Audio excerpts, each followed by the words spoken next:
In this video, we're solving a work and energy problem where we have a force exerted on a block angled downward from the horizontal, and this force is pushing a block across a level surface starting from rest, and the block experiences kinetic friction along this sliding process. Now, the final goal of the problem is to find the speed of the block after it's been pushed through 3 meters of horizontal distance. But the problem is broken into several pieces where we build up the solution starting from a force diagram and working our way toward that final work energy calculation. So in part A, we're asked to make a complete force diagram for the block, including all force components. And we're going to start this out with the force of gravity. So there's our usual force of gravity given by mg, and we can go ahead and plug some numbers in here. And with a mass of 4 kilograms and an approximate value of g, 9.8 meters per second squared, this comes out to about 39.2 newtons. Okay, next I'm going to decompose this applied force F into its components. And the reason why I'm doing that before the normal force is that it actually influences the normal force. So there's the x and y components of our applied force, and I'll just call the x one F sub x. And the magnitude of that is given by 40 times the cosine of 38. Now, if that doesn't seem clear, remember that this angle 38 is congruent to this angle 38 degrees.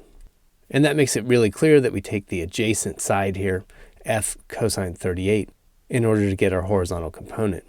So just to have a general expression, I'm going to call that F cosine theta, and then we'll plug the numbers in. So that's 40 newtons times the cosine of 38 degrees. And that gives us about 31.5 newtons pushing to the right on this block. So that's the piece that's going to cause the block to accelerate to the right. At the same time, we have a vertical component that we'll call Fy, and the magnitude of that is given by F times sine of theta. And plugging the numbers in there, we have 40 newtons times the sine of 38 degrees. And this gives us about 24.6 newtons. Okay, next we'll put the normal force into the diagram. Now notice that I drew the normal force as a really long vector, and I did that because the normal force is responsible for balancing these two downward forces, Fy and mg. So we'll actually calculate the normal force in just a second, but I want to finish the force diagram first. And the last force we need in the force diagram is the force of friction.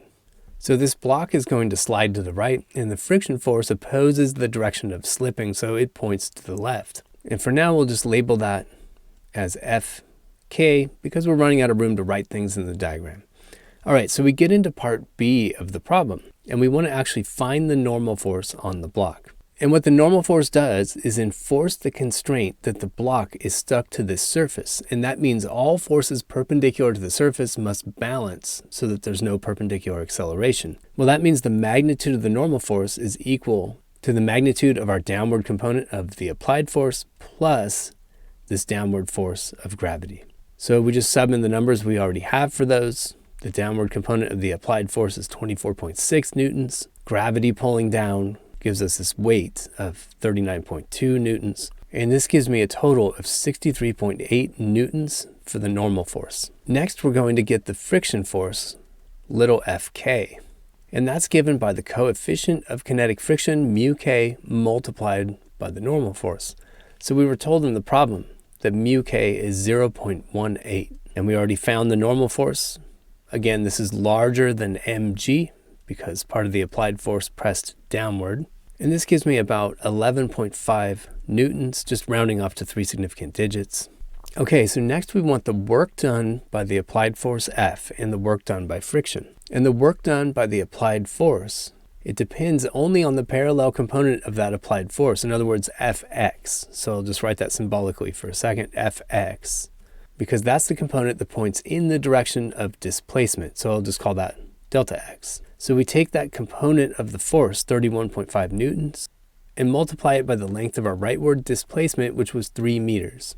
And this gives us a work of 94.5 joules. Now the work done by friction, we have to take care to write this down as a negative quantity. And this is because the force of friction points in the opposite direction as the displacement. So this is going to be a negative Fk times delta x. If you like, that minus sign comes from the cosine theta in the dot product, and theta is 180 degrees because the friction force points opposite to the displacement vector. So the magnitude of our friction force is 11.5 newtons. Our displacement, again, is 3 meters, and we end up with a negative work done by friction, and that's negative 34.5 joules. And it makes a lot of sense to say that friction is doing negative work here because it is opposing the direction of motion, it's sucking energy out of the system, it's making it so the final speed is less than it would be if there was no friction at all.